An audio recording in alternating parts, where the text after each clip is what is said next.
नमस्कार। आज हम कक्षा 9वीं की गणित में अध्याय 11 ज्यामिति रचना का भाग 1 पढ़ेंगे। मैं प्रस्तुतकर्ता सुशील शर्मा, शिक्षक, शासकीय उच्चतर माध्यमिक विद्यालय दक्षिण मंडी, अशोक गार्डन, भोपाल। आप जानते हैं कि नंबर 1 बिंदु, रेखा की अवधारणा व किरण व रेखाखंड की परिभाषा, उनकी चित्र व संकेत। कोण की परिभाषा, उनके प्रकार तथा चांदी की सहायता से उन्हें बनाना। तीसरा, साधारण त्रिभुज की रचनाएं। आज हम सीखेंगे नंबर 1 ज्यामितीय बॉक्स का परिचय व उसकी सामग्री का उपयोग। किसी कोण का समद्विभाजक खींचना। तीसरा, किसी भुजा का लंब समद्विभाजक खींचना। चौथा, आधारभूत रचना में रूलर व प्रकार की सहायता से 30 अंश, 45 अंश, 60 अंश, 90 अंश और 120 अंश आदि के कोण बनाना। और पांचवा है ज्यामितीय रचना की आवश्यकता क्यों। रचना की आवश्यकता क्यों? पिछले अध्यायों में आकृतियां जो किसी प्रमेय को सिद्ध करने या प्रश्नों को हल करने में आवश्यक थी, वे केवल आपको स्थिति का अनुभव कराने तथा सही तर्क देने की सहायता के लिए खींची गई थी। तथापि कभी कभी शुद्ध आकृति की आवश्यकता होती है। उदाहरण के लिए, किसी बनने वाले भवन का मानचित्र बनना, औजारों और मशीनों के विभिन्न भागों का खाका बनाना आदि। इन खाकों को बनाने के लिए ज्यामितीय बॉक्स व उसके उपकरणों की आवश्यकता होती है। ज्यामितीय बॉक्स के उपकरण क्या होंगे? पहला, अंशांकित पटरी, जिसे हम अंग्रेजी में रूलर भी कहते हैं। दूसरा, सेट स्क्वायर। तीसरा, विभाजक, जिसको इंग्लिश में डिवाइडर कहते हैं। चौथा, प्रकार, इसको इंग्लिश में कंपास कहते हैं। और पांचवा है चांदा, इसको इंग्लिश में प्रोटेक्टर कहते हैं। अंशांकित पटरी, रूलर, इस प्रकार की पट्टी आप लोग देख रहे हैं। एक सीधी पट्टी होती है, इसके दो भाग, दोनों तरफ कुछ बंटवारा होता है। एक तरफ इंच का होता है, दूसरी तरफ सेंटीमीटर का होता है। यह सरल रेखा खींचने में और लंबाई मापने में काम आता है। इसके एक ओर सेंटीमीटर और दूसरी ओर इंच के निशान बने होते हैं। दूसरा है सेट स्क्वायर। ये 3 चित्र आपको दिख रहे हैं, लेकिन वास्तव में यहाँ पर 2 ही होते हैं जो पहले आपको दिख रहे हैं। इसमें एक में 45-45 और दूसरे में 90 और दूसरे में एक 60 है, एक 30 है और 90 है। यह 30 अंश, 45 अंश, 60 अंश और 90 अंश के फिक्स तय कोण बनाने व समांतर व लंबवत रेखा खींचने के काम में आता है। विभाजक, जिसे डिवाइडर कहते हैं इंग्लिश में, यह लंबाई मापने में सहायक का कार्य करता है। 2 रेखाखंडों की तुलना करता है, किसी रेखाखंड को बांटता है। प्रकार, इसको कंपास कहते हैं। यह दी गई त्रिज्या के वृत्त बनाने व चाप लगाने के काम आता है। चांदा, जिसे हम प्रोट्रैक्टर कहते हैं, चित्र में आपके सामने दिख रहा है। यह कोण बनाने और कोण मापने के काम आता है। यह एक तरफ 0 से दूसरी तरफ 80 तक 180 तक जाता है और दूसरी तरफ 180 से फिर दूसरी तरफ से भी 0 कहेंगे तो 180 तक, दोनों तरफ से स्केल आते हैं, बीच में दोनों के 90 मिलते हैं। तो जैसा हमको कोण मापने के लिए आवश्यकता पड़ती है, इसका उपयोग हम करते हैं। ज्यामितीय रचना हेतु आवश्यक साधन। सामान्यतः एक ज्यामितीय आकृति जैसे वृत्त, चतुर्भुज, बहुभुज आदि में माप दी हो तो को बनाने में उपरोक्त उपकरणों की आवश्यकता होती है। एक अंशांकहीन पटरी, अनग्राउंडेड रूलर, मतलब जिसमें कोई निशान नहीं हो लेकिन सीधी लाइन खींचने काम में आता है। दूसरा प्रकार, जिसको कंपास बोलते हैं। इन दो साधनों की आवश्यकता होती है। उन रचनाओं में जिनमें भुजाओं की माप दी हो उनमें आप अंशांकित पटरी और वे अन्य कोण जो प्रकार से नहीं बन सकते हैं उनमें चांदे का प्रयोग कर सकते हैं। रचना करना, कोण समद्विभाजक बनाना, रेखाखंड अथवा भुजा का लंब समद्विभाजक बनाना। रचना करने से पहले रूलर व प्रकार की सहायता से 60 अंश, 120 अंश, 90, 30, 75, 105, 150, 45, 22.5 और 15 आदि के कोण बनाना। कोण समद्विभाजक कैसे बनता है तो कैसे बनाते हैं देखिएगा। ये कोण है हमारे पास और रचना के पद भी बताएंगे अपन। तो पहले आपके पास कोण है ABC। पहले एक चाप लगाएंगे, बी को केंद्र मानते हुए कोई भी त्रिज्या का एक चाप लगाएंगे जो चाप होगा P और Q। तो रचना के पद में हम लिखेंगे बिंदु B को केंद्र मानते हुए कोई त्रिज्या का एक चाप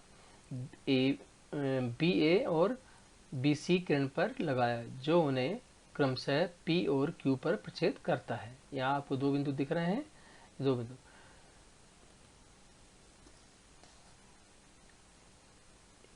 एक चाप लगाएंगे P को केंद्र मानते हुए और दूसरा चाप लगाएंगे Q को केंद्र मानते हुए जो एक दूसरे को R पर प्रच्छेदित करते हैं।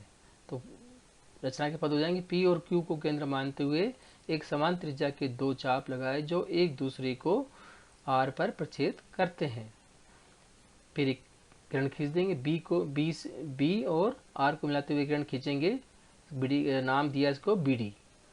तो रचना के पद हो जाएगा B को R से मिलाते हुए एक किरण BD खींची जो कोण ABC का समद्विभाजन करती है।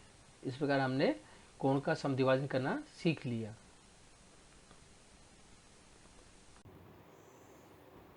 हम दिए गए कोण का समद्विभाजक बनाना सीखेंगे।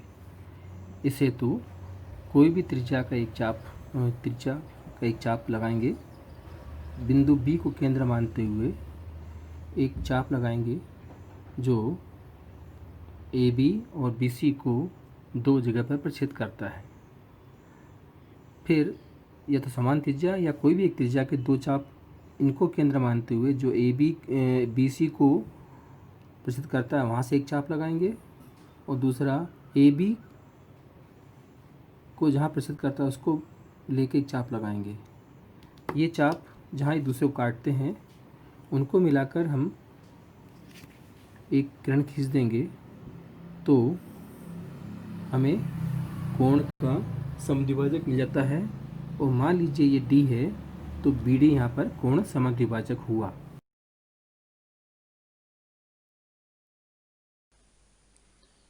कोण समद्विभाजन का प्रमाणीकरण।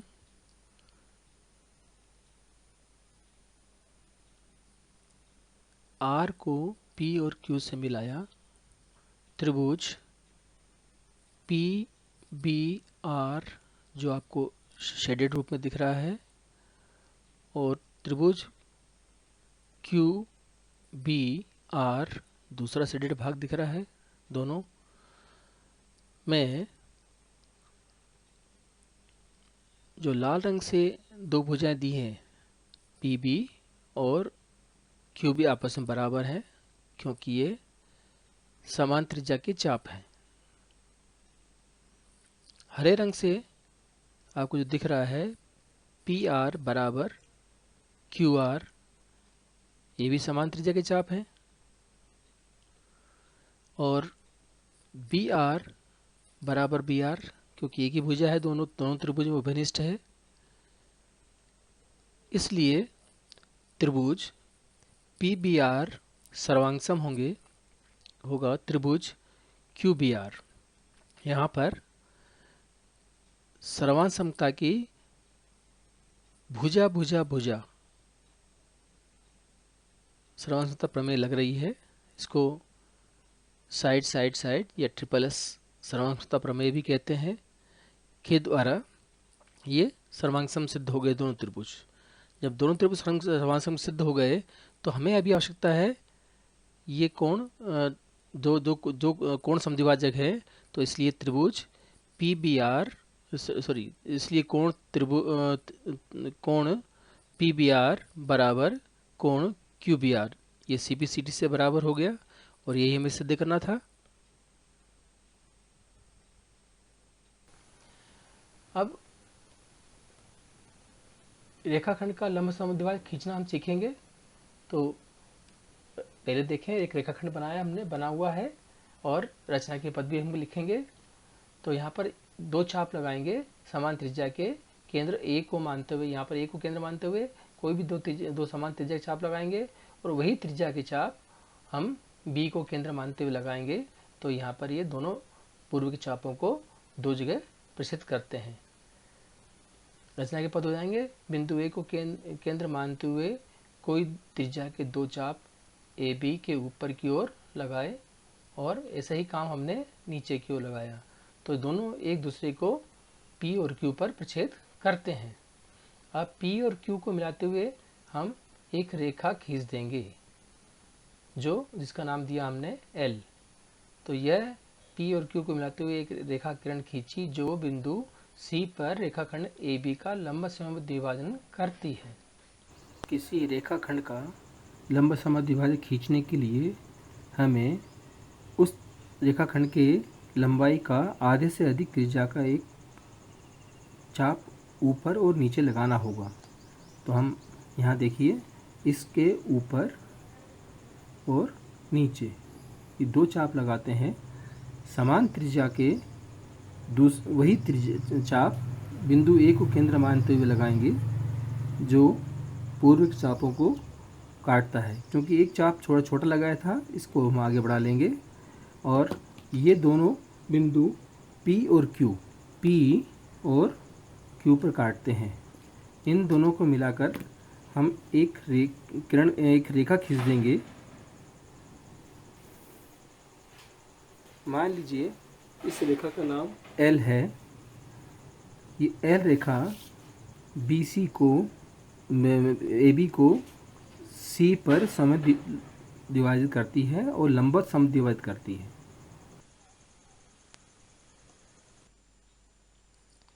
अब हम रेखाखंड के लंब समद्विभाजक का प्रमाणीकरण देखेंगे कि वास्तव में हमने जो रचना की है वह लंब समद्विभाजक है कि नहीं। इसे तो बिंदु A को P और Q से तथा बिंदु B को P और Q से मिलाया।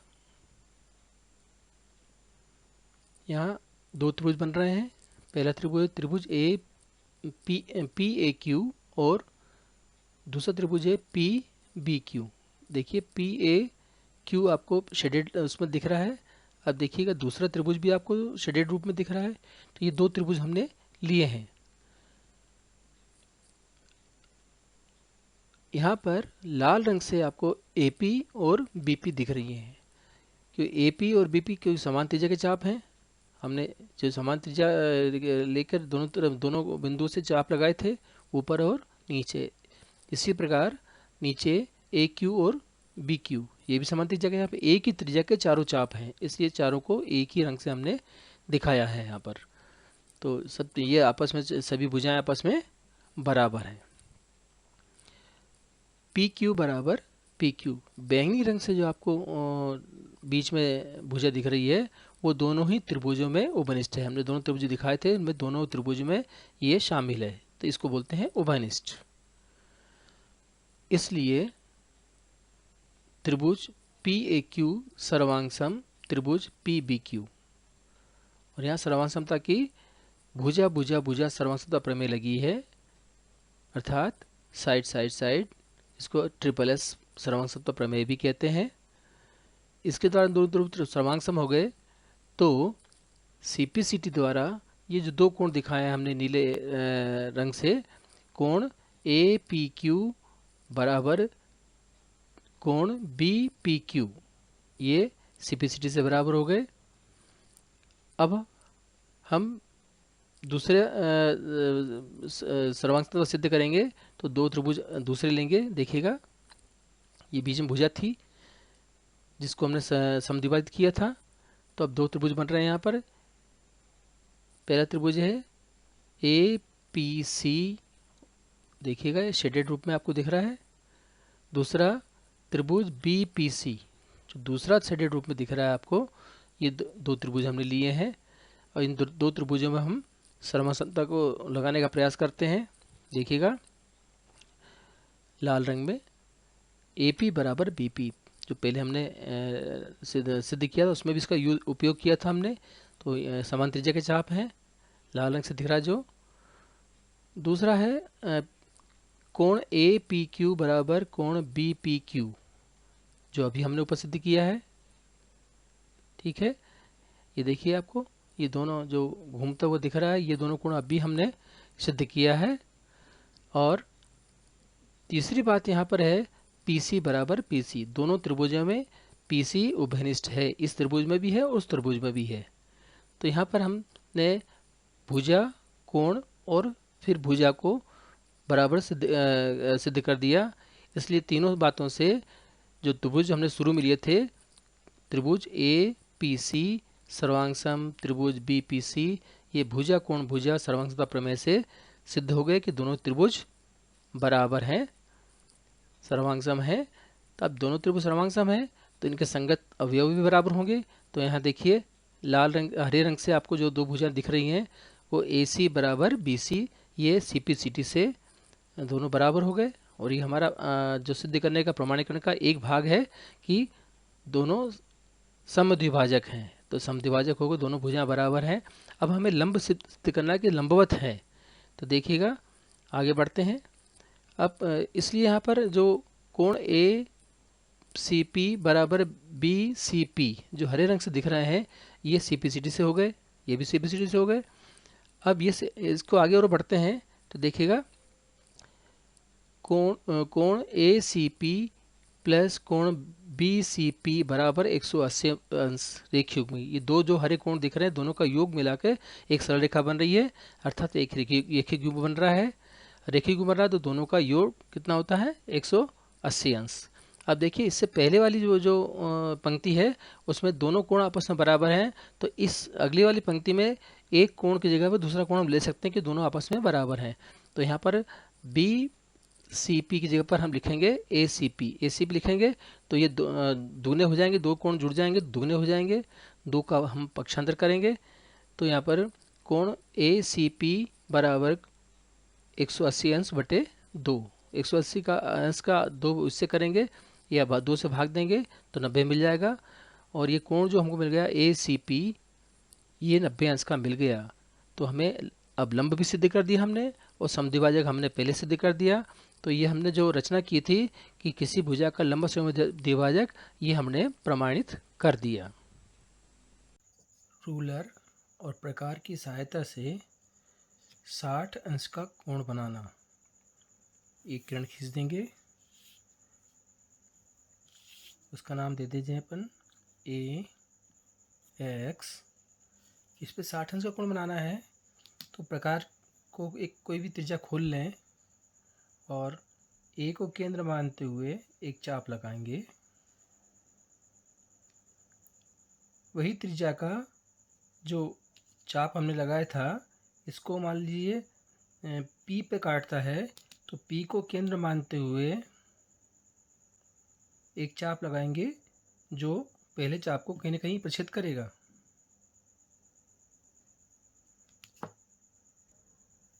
मान लीजिए इसे ये Q पर वही त्रिज्या का चाप प्रछेद कर रहा है। अब A और Q को मिला के एक किरण खींच देंगे। मान लीजिए ये B है और ये C है, तो कोण BAC बराबर 60 अंश का कोण हमें प्राप्त हो जाता है। अब हम 120 अंश का कोण बनाएंगे। तो पहले किरण खींच लें।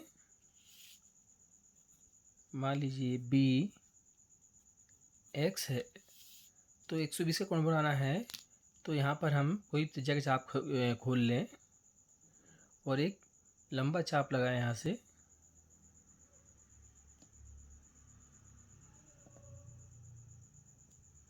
पहला चाप यहाँ सर्कल लगा दें, दूसरा चाप इसको इस बिंदु सर्कल लगा दें, दो चाप मिल जाएंगे। मान लीजिए ये P है, ये Q है और ये R है, तो B R को मिला के एक किरण खींच देंगे। मान लीजिए A है, ये B और ये C, तो A B C बराबर 120 अंश प्राप्त हो जाता है। अब हम 90 अंश का कोण बनाना सीखेंगे। तो 90 अंश के कोण दो प्रकार से बनते हैं। एक, किसी रेखा के बीच में इस बिंदु पर बनाना है। तो कैसे बनेगा देखिएगा। कोई भी त्रिज्या का चाप खोल लें इसको, और खोलने के बाद इसको यहाँ केंद्र मानते हुए, ये मान लो बिंदु हमें B मिला है, तो B को केंद्र मानते हुए एक पूरा अर्धवृत्त का चाप लगाएंगे। इसको अर्धवृत्त का चाप बोलते हैं।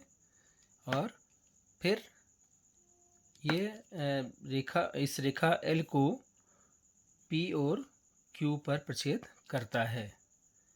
तो एक बार Q को केंद्र मानेंगे, वही त्रिज्या का चाप लगाएंगे, और दूसरी बार P को केंद्र मानते हुए वही त्रिज्या का चाप लगाएंगे। ये मान लीजिए R और S पर प्रछेद करता है, तो R और S को केंद्र मान के वही त्रिज्या का चाप लगाएंगे, R और S को केंद्र मान के लगाएंगे। मान लीजिए T पर प्रछेद करता है, तो B और T को मिलाकर एक किरण खींच देंगे।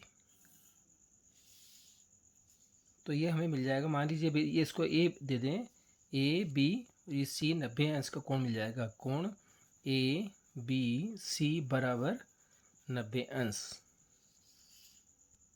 90 अंश का कोण किसी किरण के प्रारंभिक बिंदु पे भी बनाना होता है।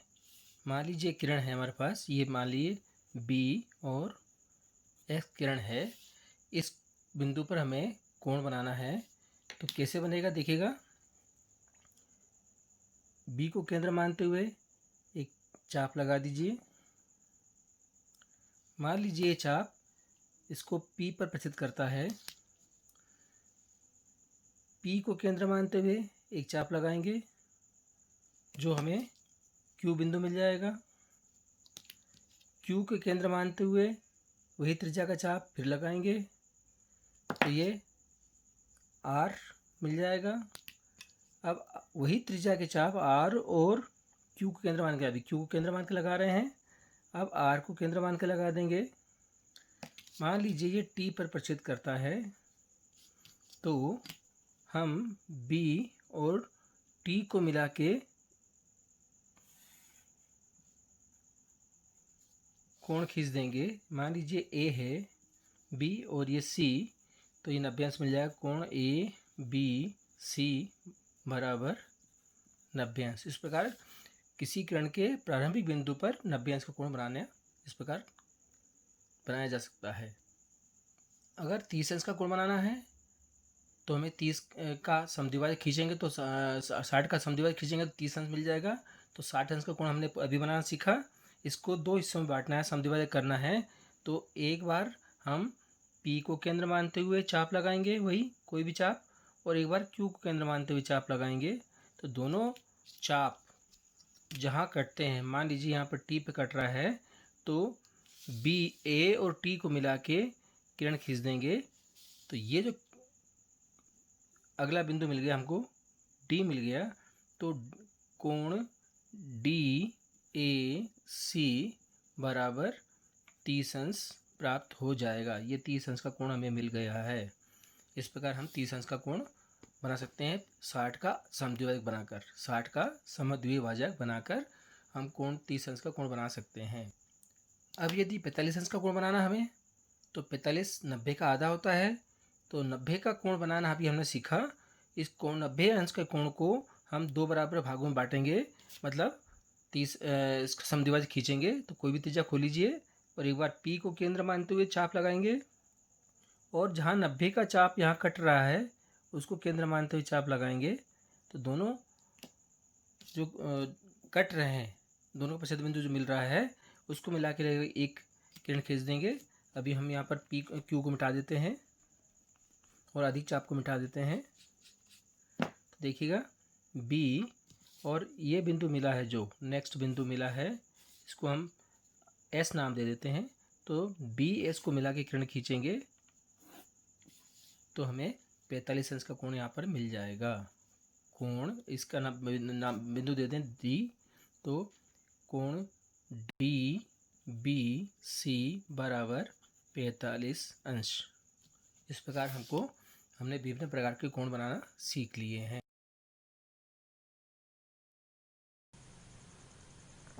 आज आपने सीखा ज्यामिति बॉक्स में कौन कौन से उपकरण होते हैं तथा उनका क्या उपयोग होता है।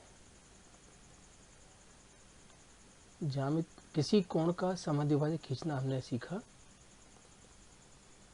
किसी दी गई भुजा का लंब समद्विभाजक करना हमने सीखा। और आधारभूत रचना में रूलर व प्रकार की सहायता से 15, 30, 45, 60, 90 और 120 आदि के कोण बनाना हमने सीखे। अब गृह कार्य जो आपको करना है, पहला, एक दी हुई किरण के प्रारंभिक बिंदु पर 90 अंश के कोण की रचना कीजिए और कारण सहित रचना की पुष्टि भी कीजिए। ये पहला सवाल हो गया आपको गृह कार्य का। दूसरा, एक दी हुई किरण के प्रारंभिक बिंदु पर 45 अंश के कोण की रचना कीजिए और कारण सहित रचना की पुष्टि कीजिए। तीसरा गृह कार्य, निम्न मापों के कोणों की रचना कीजिए।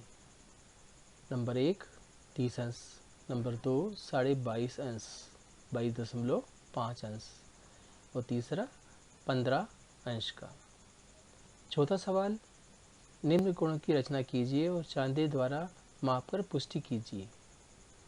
पहला कोण 75 अंश का, दूसरा 105 अंश का और तीसरा 135 अंश का। ये आपके गृह कार्य के 4 सवाल हैं। बच्चों, आज बस इतना ही। नमस्कार, धन्यवाद।